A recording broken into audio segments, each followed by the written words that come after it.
It was good. What's good? We back. Triple P Paul Pickett podcast. You know how I do. Before we get started, hit that subscribe button in that right hand corner. Let me get my pillow situated. Kick up my feet. Get my little list of what we gonna go over today. All right, first things first, we're gonna get into some NFL. We're gonna get into some Russell Wilson, some JJ Watt, some Texans, some Deshaun Watson.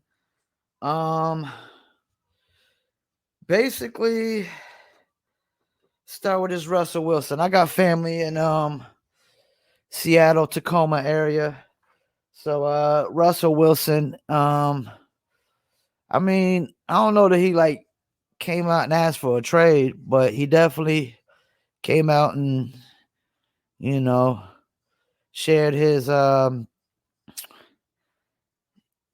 shared his ideas about really being upset that he gets hit a lot. They need a better offensive line.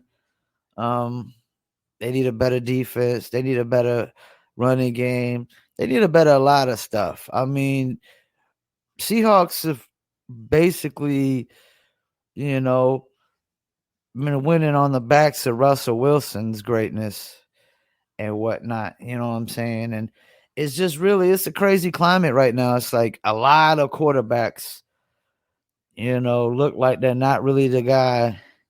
And that's the thing. Teams are getting so desperate nowadays. It seems like to find their quarterback, their franchise quarterback, that guy that you're gonna have for 10 years or whatnot. They're just getting so desperate, man. I don't know what that is, but I don't know. I don't think Russell Wilson really leaves. If he does get traded, I mean, who you trading him for and what for? Are you trying to get back a good quarterback? And you definitely don't want to trade him within a division or within the conference, I would think. You want to trade him out of the conference, so I don't know. I don't think Russell Wilson really gets traded. I think they fix it up. They get a good offensive line around them, get a good running game. They seem like they got some good receivers. They can work on that defense. Defense ain't what it used to be. JJ Watt, he asks out and they release him. And a lot of people are making this big deal about, they'll release JJ Watt, but they won't move on from Deshaun Watson. I mean, first of all, JJ Watt's a lot older. It was only 1 year left on his contract. He's making a lot less money on his contract for that year, And Houston is dysfunctional anyways. You know what I'm saying? They're just like, they're getting rid of all their best players. I don't know what's going on. But the fact that Deshaun thinks he has all the leverage, I don't know that he does. And I kind of got this issue. I know like they keep telling dudes like, oh, get your money first and then decide what you're going to do later. But this idea, that you just sign extensions with teams, sign contract agreements and just back out of them, months later, man, this stuff's bogus, man. It's so lame, man. It's like a slippery slope to be going down in the business world because, it just goes to show that you're not a man of your word when you sign a contract and then months later you don't want to honor it, man. That's how I look at it. If I'm going to sign a contract, I'm going to honor that contract, because I'm not signing no contracts if I'm not going to honor it. It just, that's just me. And this, I did it, I could see even James Harden passed up 2 years, 100 million extension. I mean, that tells me that it's not all about the money, but you just signed an extension and then months later now you want out, because things ain't going your way. I mean, it's just like, it's so lame, man. It's so disloyal. It's so dishonest. It's so selfish. It's a lot of things. You know what I'm saying? I mean, you're not a man of your word when you months later after you sign a contract for hundreds of millions of dollars, you want out, you know. And this idea that he's just gonna go somewhere and win a Super Bowl, I mean, I hope it's not gonna be in the AFC because you still got to worry about the Chiefs and Patrick Mahomes, who's still greater, you know. And that's who I got back in the Super Bowl again next year in the AFC. I got the Chiefs, unless some team makes some major moves. I don't care what team Deshaun Watson goes to in the AFC. I don't got them going to the Super Bowl whatsoever. You know what I'm saying? Like, I think a team like Buffalo that could make some moves, or Baltimore or Cleveland that makes moves, that's not on the quarterback end because they already got their quarterback. That's the teams that are going to get over the hump. You know what I'm saying? But yeah, JJ Watt. And that's the thing. I got off of JJ Watt, started talking about Deshaun Watson. JJ Watt pretty much set up to go anywhere, and they're saying he might go play for the Steelers with his brothers. He might go play for the Browns. They saying they're going after him. Everybody should be going after him. That's a contender. Everybody that's a contender. I mean, who doesn't need a Seahawks, 49ers, Packers, Bears, Browns, a lot of teams, Ravens, there's a lot of teams. This is all about who can afford them, and what is he really looking for? Is it all about winning, or is it, money and winning, or is it more money than winning? I mean, because that's the thing. I've always said, I come from the music business, where I've always said that in the business world, you know, yeah, you got to do what you love, but I would say it got to be 60% money and 40% love. Because when it's more about the love and than it is about the money, that doesn't always translate to success in any business, you know. So I always feel like 60% money, 40% love is a good balance. But JJ Watt could pretty much go anywhere. Who's he gonna go to? I don't know. You know what I'm saying? He might want to go play with his brothers. Yeah, really got into Deshaun Watson. Let's talk about the Texans for a second. I mean, Texans they're pathetic, man. I mean, you get ready your number one wide receiver probably in the history of your franchise, and then now the number one defensive player in the history of your franchise wanted out, and now he's gone.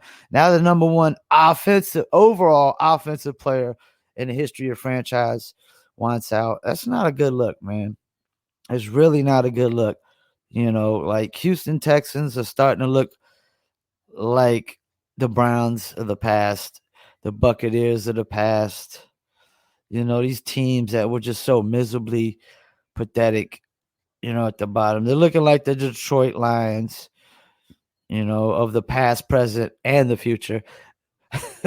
Because Detroit Lions, as long as I've been alive, Detroit Lions have never, ever been good.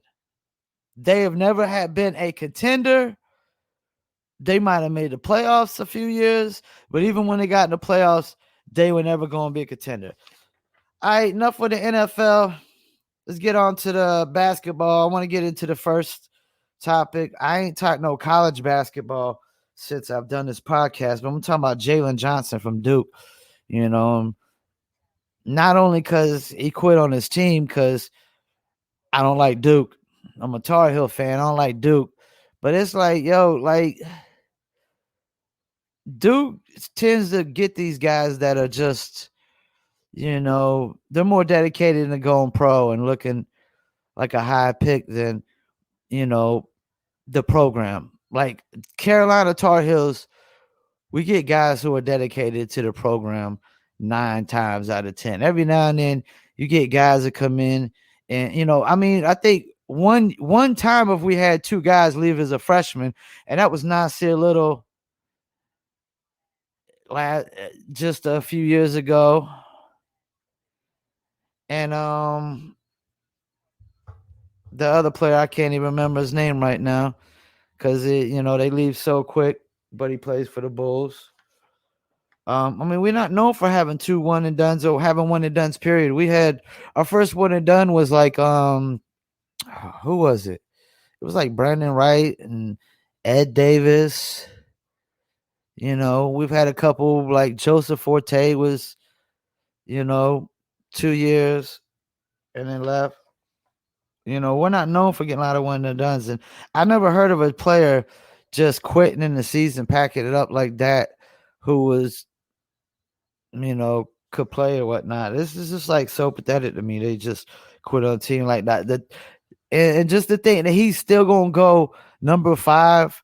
I don't know. You ain't going number 5 when you quit on a team like that. Let me get into All-Star.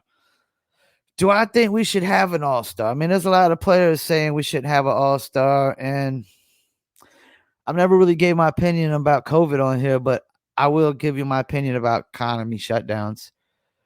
I don't agree with them whatsoever. This idea that you're going to stop people from making money. No, I don't care what's going on in the world. This idea that you're going to stop people from paying bills and taking care of you're going to stop people from taking care of their responsibilities. You're going to try to control the aspect of us taking care of our responsibilities. And then, when it comes to sending stimuluses, we got to sit there and hear y'all argue and fight and bicker over sending us money that we as Americans pay out in taxes every year anyways, and people have been paying out through the years. Some people have been paying out for decades, So I don't agree with economy shutdowns whatsoever. This idea that you're gonna control the aspect of me making money and taking care of my responsibilities, I ain't with that. That's a problem to me, and that's a that sounds like a war. That sounds like a fight that you trying to stop me from taking care of my responsibilities. That's a problem, man. You get in the way of any man or woman trying to take care of the responsibilities and take care of their kids and their family and pay their bills, which their bills are the responsibilities. That's a major problem and issue for me. So do I think they should have the All-Star? I mean, you can answer that for me. I don't believe in economy shutdowns, so like business is about making money, and the NBA is a billion-dollar business. I mean, it's easy for NBA players who make millions of dollars to talk about economy shutdowns, and they got enough money to last years. But the average person, we ain't trying to hear economy shutdown. So I don't, if you played it, if the All-Star goes on, hey, cool. If it doesn't, cool. But this idea of shutting things down and stopping people from taking care of responsibilities, take care of their family, I'm not with that. Another thing I want to get into with the All-Star, the votes, man. Like who voted for like Wiggins, Carmelo, Clay, CJ McCollum, Alex Caruso, and Derrick Rose? First of all, Wiggins ain't been an All-Star a day in his life. Come on, man. Just because he's playing next to Steph Curry, that's bogus, man. He ain't been an All-Star a day in his life. Carmelo is too washed up and too old to be an All-Star because he's not performing at All-Star level. I never heard of guys coming off the bench getting All-Star slots. I never heard of that such thing. Clay, come on, people. Clay's not even playing this year. Why is he getting All-Star votes? You wasting All-Star votes on that could be used on somebody else. CJ McCollum, I mean, he's out. If he was playing, yeah, All-Star, but he's out. Caruso, come on, man. I like the Lakers. I'm a Lakers fan because I love LeBron, but come on, man. I like the Caruso, but All-Star, come on, man. It's bogus, man. Let's stop. Derrick Rose, he's another one in that Carmelo Anthony, realm. Like, come on, man. Are y'all serious right now? Derrick Rose coming off the bench, like guys coming off the bench getting $250,000 All-Star votes. Get out of here, man. And if there's anybody, there's a couple guys I want to see definitely make All-Stars for the first time. I think Devin Booker would be his first time if he makes it, which he should rightfully. I want to see my man from New York, Julius Randle, get it. He's balling out this year. And my man from the Pistons. Like, I'm doing terrible today. I can't even remember the names right now. Jeremy Grant from the Pistons. He's balling out like crazy this year. Yeah, I want to see those two be like, those two definitely, Jeremy Grant and Julius Randle. I definitely want to see All-Star. And there's no doubt in my mind Devin Booker should be All-Star this year. Anthony Davis injury. Oh, man, how's that going to impact? Well, it helps LeBron's MVP case. Then it gives more playing time to other guys that we need to probably give them more playing time, so we know what we can expect from them come playoff time. And they need to step. Some of these guys need to just, not be rusty anyways, and just be ready to come out and play next man up for any time, and do their role. But man, this is a little nervous for me. Like, if Anthony Davis, this is a problem going on for the rest of the season. The Lakers will not win the championship this year. I repeat, the Lakers will not win the championship this year if Anthony Davis has this lingering problem. I don't see him fighting through it playoff time if it's still lingering come playoff time. I just don't see it happening, So this could be a problem and I'm gonna say it too, if this injury, stays the way it is, it's definitely Lakers don't even make the finals. It'd be like the Clippers and the Jazz versus the Sixers or the Nets. That's what I'm gonna say if Anthony Davis. MVP race right now. I think it's between LeBron, Embiid,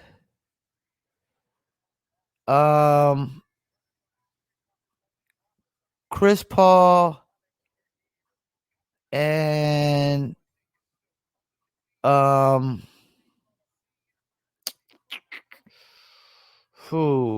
Giannis, LeBron, Chris Paul, and I know I'm missing somebody. Damian Lillard. To me, that's the top 4 MVPs of this year. And Damian Lillard is being overlooked. Chris Paul is definitely being overlooked. But it's really between LeBron and Embiid.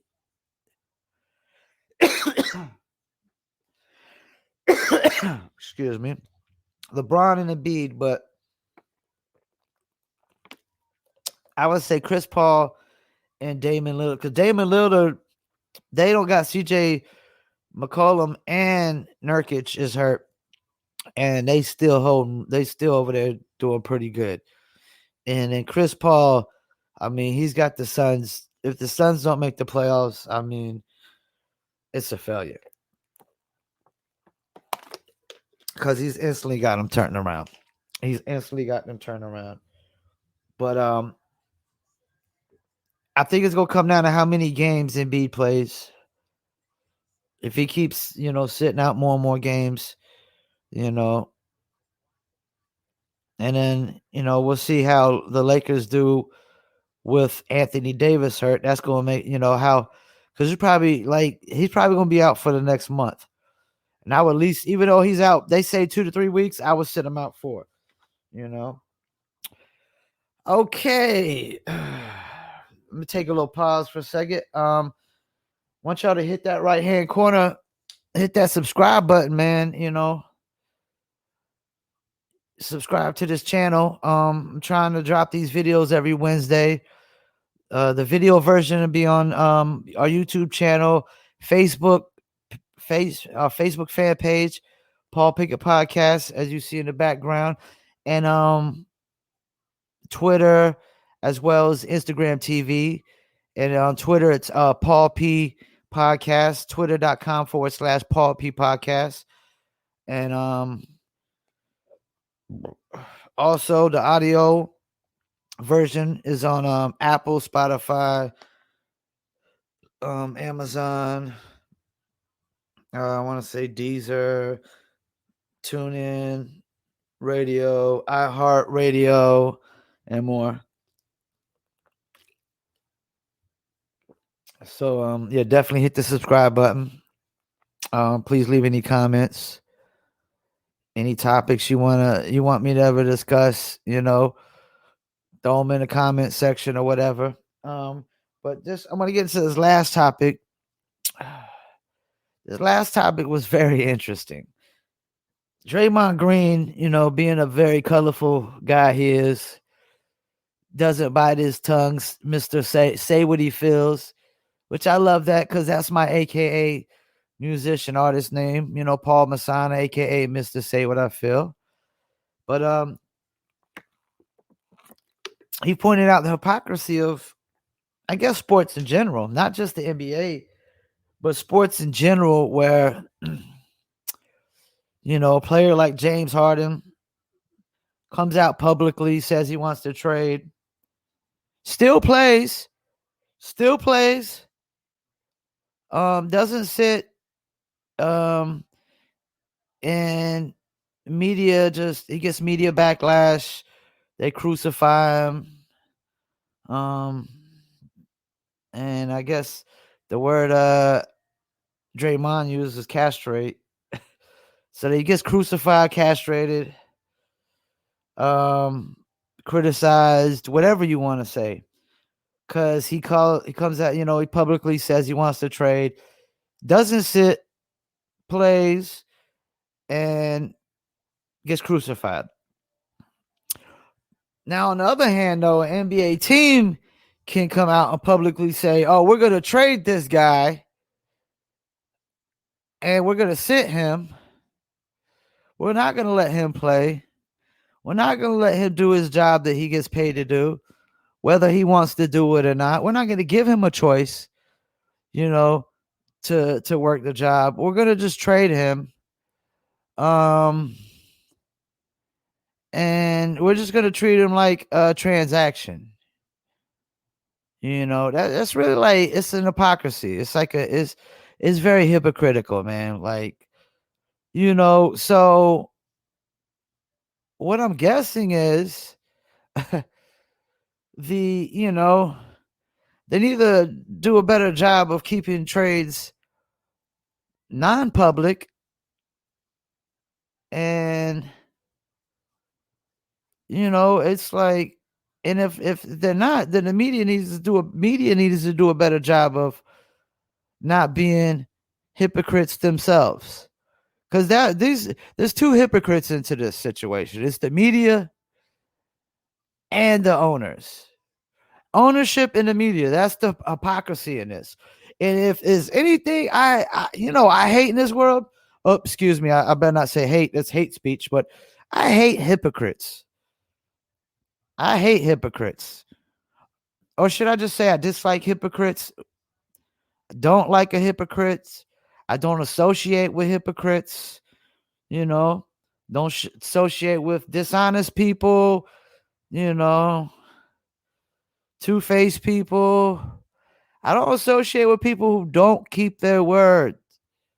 Like Jalen Jackson from Duke. But what do you expect? He's from Duke. He went to Duke. I mean, if he chose to go to Carolina, we would have known he had a different character. He would have been so disloyal, and he would have been a man of his word. He went to Carolina and whatnot, but he didn't. So yeah, like Draymond Green hit this on the nose, man. I mean, like, it's a hypocrisy. And the name I couldn't remember before was Kobe White, man. Yeah, Kobe White was one and done. Nasir Little was one and done. But we didn't expect Kobe White, to ball out like he did. Nasir Little was a higher pick at the time. And I guess we underestimated Kobe White was all-time leading scorer in North Carolina high school basketball history, and whatnot.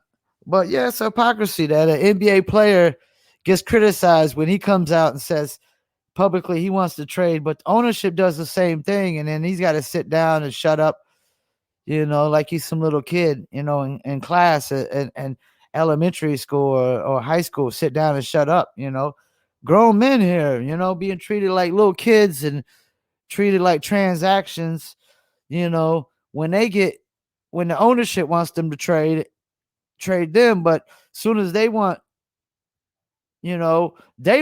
ownership to trade them, it's a whole different ballpark. It's you quit on the team, you're disloyal, it's like, come on, man.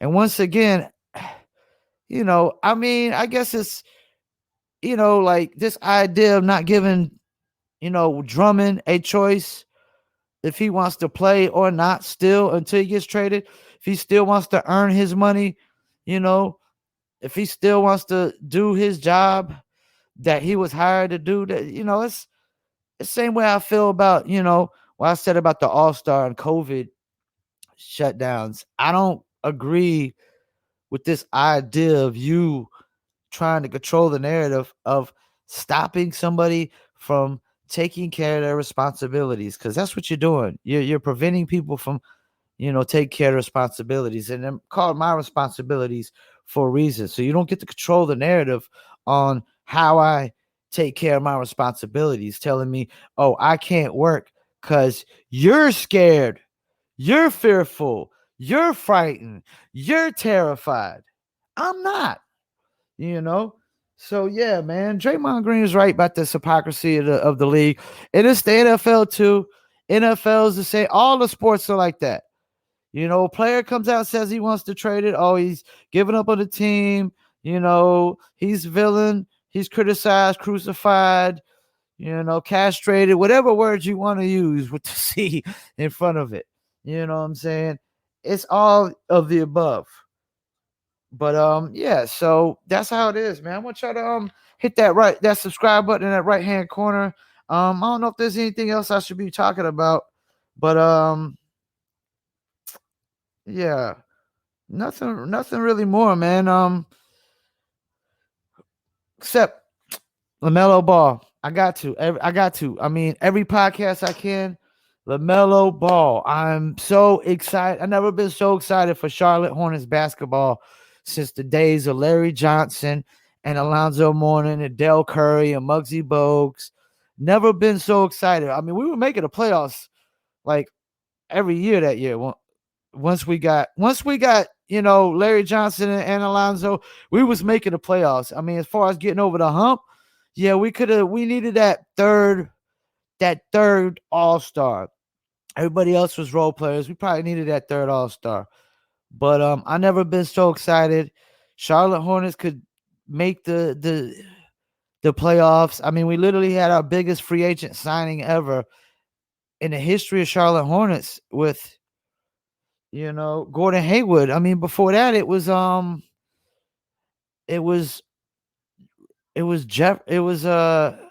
Jefferson. It was something Jefferson, Al Jefferson from the Jazz. I think he became a free agent with the Jazz, and then he came in. That was our biggest free agent signing, and I think we were the Bobcats still then.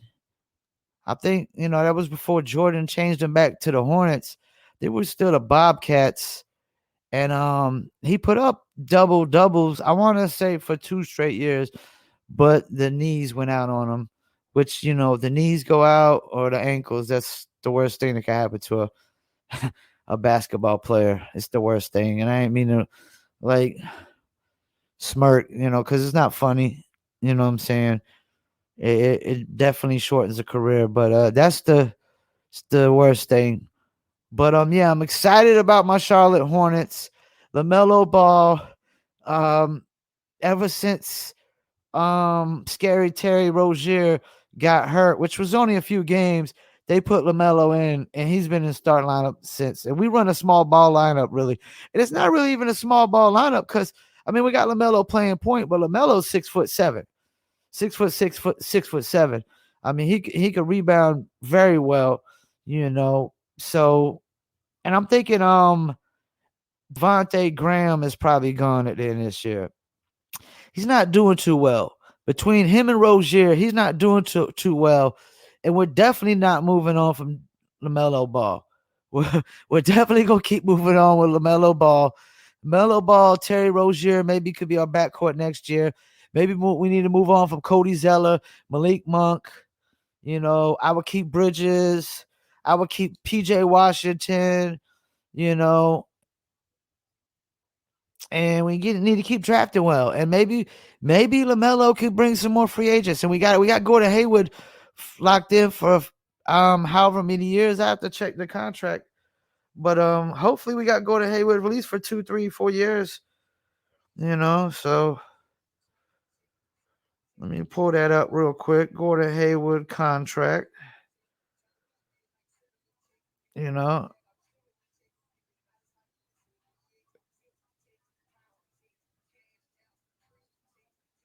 Gordon Hayward contract. See what we got. He got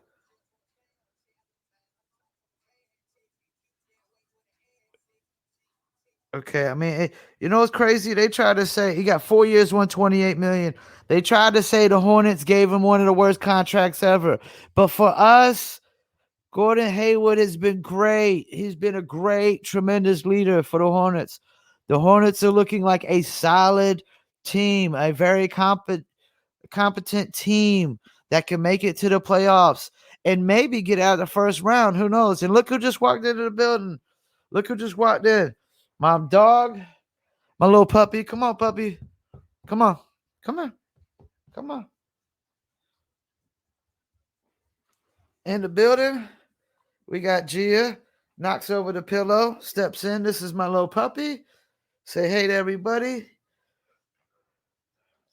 Hey, everybody. Once again, I want y'all to hit that subscribe button in that right-hand corner.